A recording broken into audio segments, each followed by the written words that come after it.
قرآن پاک میں رب تعالیٰ نے فرمایا عزت اللہ کی ہے، عزت رسول کی ہے، عزت ایمان والوں کی ہے۔ آؤ میں آپ کو ایک مثال کے ذریعے بتاتا ہوں۔ ایک نام ایسا ہے جس کے ذکر سے ہی دلوں کے اندر ایک طبیعت کے اندر ایک ہلچل پن آ جاتا ہے اور جوش بیدار ہوتا ہے۔ اسی لیے میں بار بار کہتا ہوں ایرے غیرے نتو کھیرے کے نام بار بار لینے سے بہتر ہے نوجوانوں کو اگر کوئی نام علاج کے طور پر بھی بتایا جائے۔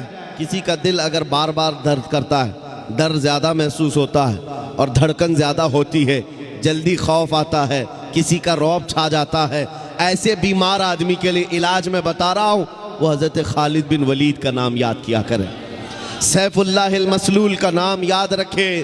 وہ ایک سیف اللہ المسلول خالد بن ولید رضی اللہ تعالیٰ عنہ، جانتے ہو 125 جنگوں میں شرکت کیا، ایک جنگ میں بھی شکست نہیں کھائی، اور ایک جنگ کا حال یہ تھا، کس چیز پر ہم سب کی توجہ ہونی چاہیے، وہ توجہ کا میدان جنگ میں شریک ہے اور لڑتے لڑتے ان کا حال یہ تھا، وہ خود فرماتے ہیں ایک بالشت جگہ بھی میرے جسم میں ایسی نہیں ہے جہاں تیر نہ چباؤ، تلوار نہ لگی ہو، پورے جسم میں کوئی ایک جگہ بھی ایک بالش برابر باقی نہیں، ہر جگہ زخم تھے۔ لیکن ایک میدان میں کہتے ہیں کہ اچانک ان کے گردن پر تلوار آ گئی، سامنے کفار و مشرکین ہیں، بڑے بڑے پہلوان تلوار سوتے کھڑے تھے، آپ کا امامہ گر گیا میدان جنگ میں۔ مجھے بتاؤ جان بچانا چاہیے کہ امامہ اٹھانا چاہیے؟ پہلی تو اپنی گردن بچائی جائے، اپنی جسم کو بچایا جائے، کیونکہ جان بچانا فرض ہے۔ خالد ابن ولید سیف اللہ المسلول اسلام کے عظیم سپہ سالار نے گردن نہیں دیکھی، وہ امامہ اٹھانے ہی چل پڑے اور اٹھایا، بڑے آرام سے سکون سے اٹھا کر کے پہننے لگے، اور جنہوں نے تلواریں اٹھائی تھی وہ سکتے میں رہ گئے۔ ایک چھوٹا فوجی بھی یہ غلطی نہیں کر سکتا، سپہ سالار اتنی بڑی غلطی کیسے کر سکتا ہے؟ لوگوں نے ہاتھ تلوار ان کے نیچے آ گئے۔ اس کے بعد ظالموں نے دشمنوں نے پوچھا خالد ابن ولید تمہارا ہی نام ہے؟ کہا تم ہی سپہ سالار ہو، لیکن ایسی غلطی کیسے کر سکتے ہو جب تمہاری گردن پر تلوار لٹک رہی ہو اور تم امامہ اٹھانے کے لیے نکل پڑے ہو؟ پگڑی بچا رہے ہو کہ گردن بچانا چاہیے؟ خالد ابن ولید نے مسکرا کر کہا تمہیں پتہ ہے میں جس جنگ میں بھی جاتا ہوں اللہ کی مدد سے فتح یابی ضرور ملتی ہے اور فتح کا جھنڈا گاڑ کر آتا ہوں، لیکن اس کے پیچھے راز یہ نہیں ہے خالد بن ولید اپنے بازوؤں کی طاقت پر بھروسہ رکھتا ہو اور اپنے بل بوتے یہ جنگوں کو فتح کرتا ہو۔ میرا وجدان اور یقین یہ ہے اس امامہ مبارکہ میں رسول اللہ کے 3 موئے مبارکہ ہیں، رسول اللہ کے 3 موئے مبارکہ ہیں، اور میرا یقین یہی ہے جب تک یہ سر پر ہوتے ہیں اللہ میرے لیے میدان آسان کر دیتا ہے۔ نسبت مصطفیٰ پر انہیں فخر تھا، اسی نسبت پر وہ فتح یاب ہوا کرتے تھے۔ یہ صحابہ کی باتیں عرض کر رہا ہوں۔ آپ کو پتہ ہے ایک مرتبہ عیسائیوں نے آپ کو چیلنج کر دیا تھا کہ اگر تمہارا دین سچا ہے تو آؤ خالد بن ولید ہم اور تم سامنے بیٹھتے ہیں، مباہلہ۔ اگر دین تمہارا سچا ہے تو زہر کی ایک شیشی لائی عیسائیوں نے، کہا کہ اس کو دونوں لوگ پئیں گے، جو بچ گیا اس کا دین سچا ہے، اور یہ جھوٹے لوگ اس طرح سے کبھی آگے آ بھی نہیں سکتے، چیلنج تو کر لیں گے لیکن آ نہیں سکتے۔ خالد بن ولید کو جب یہ کہا گیا اور وہ زہر ایسا تھا کہ اگر چمڑی پر بھی لگ جاتا تو چمڑی جل کے نکل جاتی، اور اس زہر کو پینے کی بات تھی، سامنے بڑے بڑے پادری بیٹھے ہوئے تھے، انہوں نے سوچا تھا کہ ڈینگ مار لیں گے، لیکن انہیں پتا نہیں یہ محمد عربی کا شعر ہے، نبی کریم صلی اللہ علیہ وسلم کے غلام ہیں، یہ جس طرف نکل گئے طوفان اور آندھیوں نے بھی رخ موڑ لیا ہے، سمندروں نے راستے دے دیے ہیں، 2 نیم ان کی ٹھوکر سے دریا و صحرا، یہ اقبال نے کہا تھا پہاڑ ان کی ہیبت سے رائی، سمٹ کر پہاڑ ان کی ہیبت سے رائی۔ خالد بن ولید نے کہا آ جاؤ، سامنے آ جاؤ، بیٹھتے ہیں، میں تیار ہوں اس بات کے لیے کہ زہر ہم بھی پئیں گے، تم بھی پی لینا، جو بچ جائے اس کا دین حق ہے۔ لیکن مقابلے کے لیے جیسے ہی سامنے آئے، زہر کی شیشی رکھی ہوئی ہے، بہت خطرناک زہر ہے، چمڑی پر بھی لگ جائے تو جل کر کے نکل جائے. آپ سے کہا گیا اٹھاؤ اور پی لو. تو حضرت خالد بن ولید نے کہا دونوں کی طرف سے پینا ہے، لیکن انہوں نے کہا نہیں، پہلے آپ کریں گے. ہمیشہ باطل ڈرتا ہے اور اس کو شک ہی تو ہے، حق ہونے کا یقین نہیں ہے جتنا ایمان والے کو ہوتا ہے. ایمان والے کو ہوتا ہے. مجھے کچھ لوگوں نے کہا تھا آپ نے آگ میں کودنے کی بات کی ہے، گستاخ رسول کے خلاف. آگ کا کام ہے جلانا، تاثیر ہے، کیسے ہوگا؟ میں نے کہا یہ میں نے اپنی طاقت کے بل بوتے نہیں کہا، رسول اللہ کی عزت کے بل. نعرہ اتنا یقین ہے. تکبیر، نعرہ رسالت، نعرہ رسالت، تحفظ نام رسالت، تحفظ ناموس رسالت. مجھے اتنا یقین ہے آگ کا کام ہے جلانا، وہ جلائے گی، ہر ایک کو جلائے گی. لیکن یہ بھی میرا عقیدہ ہے کہ جب تک رب کی منشا نہ ہوگی دنیا کی کوئی آگ اثر بھی نہ کر سکے. یہ بھی میرا ایمان ہے، اللہ اگر چاہے. اس لیے کہ سرکار غریب نواز کو بھی یہ چیلنج کیا گیا تھا.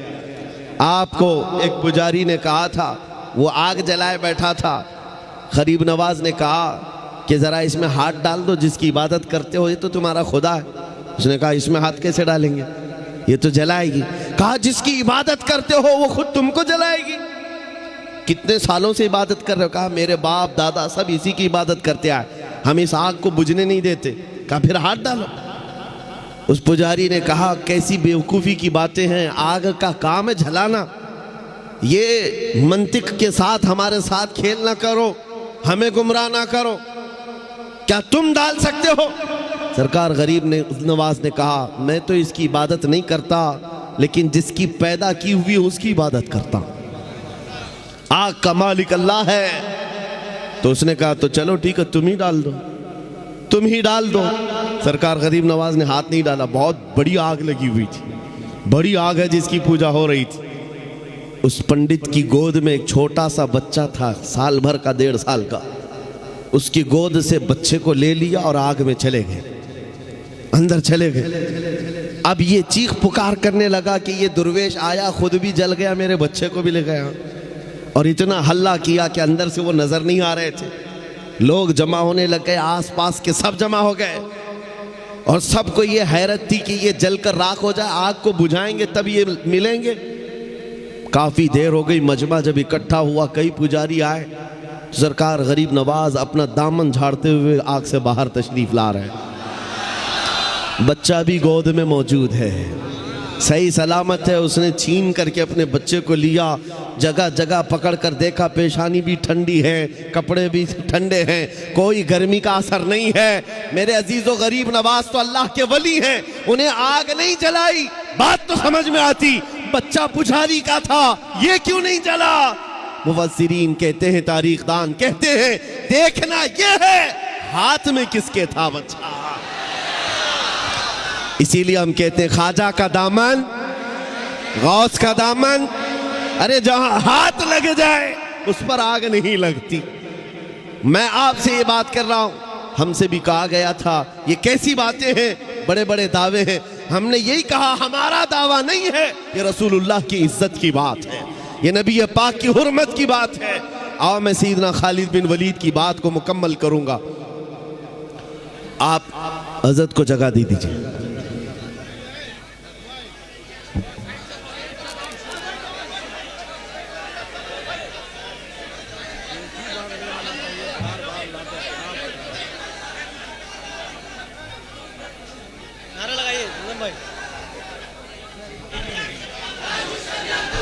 نعرہ تکبیر، نعرہ رسالت، مسلک اعلیٰ حضرت، مسلک اعلیٰ حضرت، چشم و چراغ خاندان اعلیٰ حضرت، نبیر اعلیٰ حضرت، نبیر اعلیٰ حضرت، شہزادگان قمر ملت، شہزادگان حضور قمر ملت. نعرہ تکبیر، نعرہ رسالت. جو جہاں ہے وہیں بیٹھ جائیے حضرات. بہت اچھی گفتگو ہو رہی ہے، حضرت بہت محبت کے ساتھ گفتگو کر رہے ہیں، آپ حضرات سماعت فرمائیں۔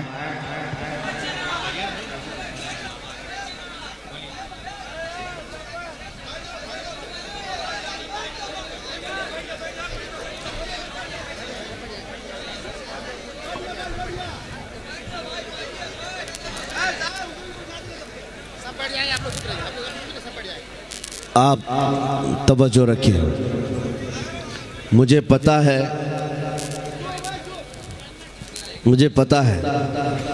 کہ یہ جتنے خاموش بٹھانے والے ہیں وہ خاموش بیٹھ جائیں، اور یہ مجمع میں روز دیکھتا ہوں اور ایک بات کہتا بھی ہوں کہ کسی بھی ملٹری اور فوج کو تو کنٹرول کیا جا سکتا ہے، دیوانوں کو کون سنبھال سکتا ہے؟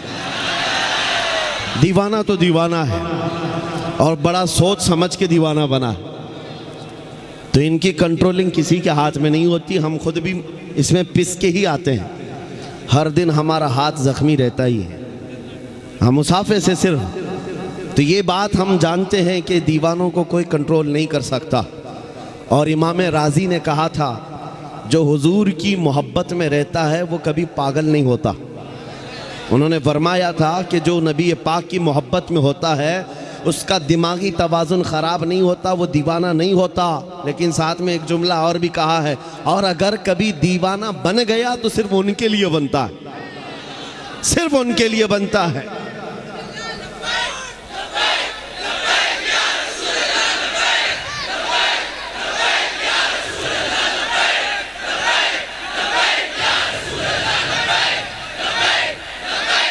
توجہ، اللہ کریم یہ جذبے سلامت رکھے۔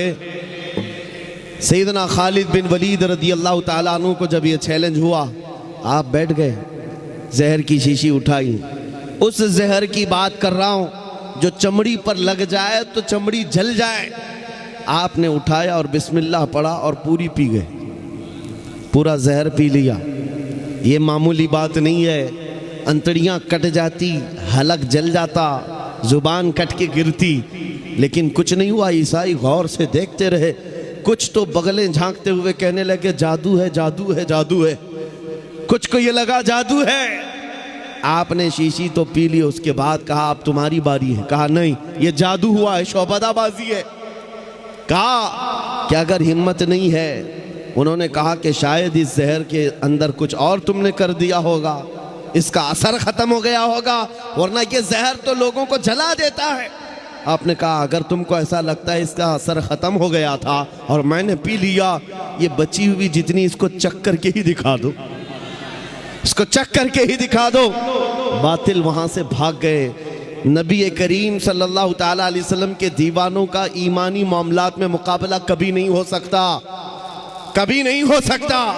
یہ تاریخ کی سچائیاں ہیں عزیزان گرامی، ہر زمانے میں ٹکراؤ تو ہوتا رہا ہے۔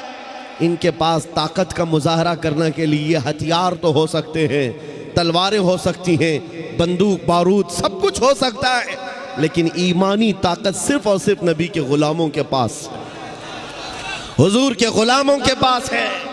آپ کو پتہ ہے یہی خالد بن ولید رضی اللہ تعالیٰ روم کے ان لوگوں سے جب مقابلہ کرنے کے لیے گئے جو لاکھوں کی تعداد میں تھے، بادشاہ اور اس کی فوج سامنے مقابلے کے لیے آئی، تو خالد بن ولید کو انہوں نے ٹانٹ مارا تھا، کہا مدینے کے نکلے ہوئے یہ صحرا نشین، یہ بادیاں نشین جن کے کپڑوں میں پیوند لگے، پیروں میں چپل نہیں، کھجور کی گھٹلی پر پورا دن گزارتے ہیں، یہ رومیوں کا مقابلہ کرنے کے لیے آئے۔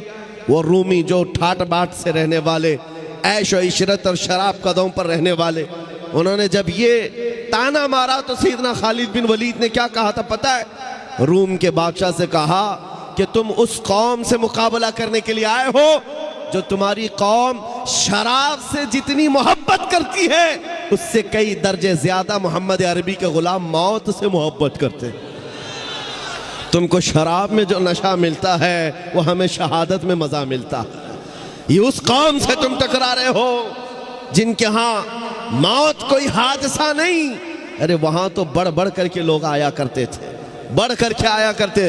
دنیا کو اسی بات کا ڈر ہے۔ میں ایک سوال کرتا ہوں آپ سب سے، کبھی سوچا آپ نے، کبھی سوچا دل میں دل پہ ہاتھ رکھ کر کے بتا، دنیا کی سب سے بڑی سزا کچھ ہو سکتی ہے تو کیا ہوگی؟ موت۔ اس کے بعد کیا ہوگا؟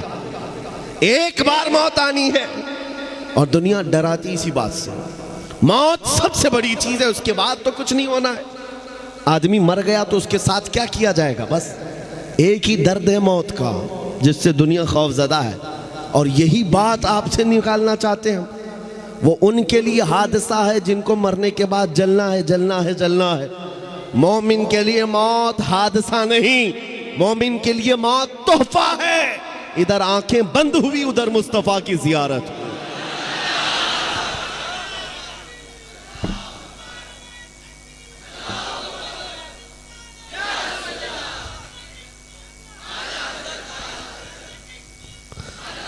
نبی کریم صلی اللہ تعالیٰ علیہ وسلم کے غلاموں نے یہ جو استقامت دکھائی، ان کو یہ حقیقت معلوم تھی کہ عزت رسول اللہ کے قدموں میں ہے، عزت نبی پاک کے سے وابستگی میں ہے۔ قرآن نے سچ کہا ہے، وَلِلَّهِ الْعِزَّةُ وَلِرَسُولِهِ، عزت اللہ کی ہے، عزت رسول کی۔ آج بھی ہم کھویا ہوا وقار، ہماری کھوئی ہوئی عزت واپس لے سکتے ہیں، بس نوجوانوں کے لیے شرط یہ ہے کہ نبی کے قدموں میں ڈھونڈو، عزت حضور کے قدموں میں ڈھونڈو، نسبت حضور پاک صلی اللہ علیہ وسلم کی ہو، اسی بات پر فخر کرو۔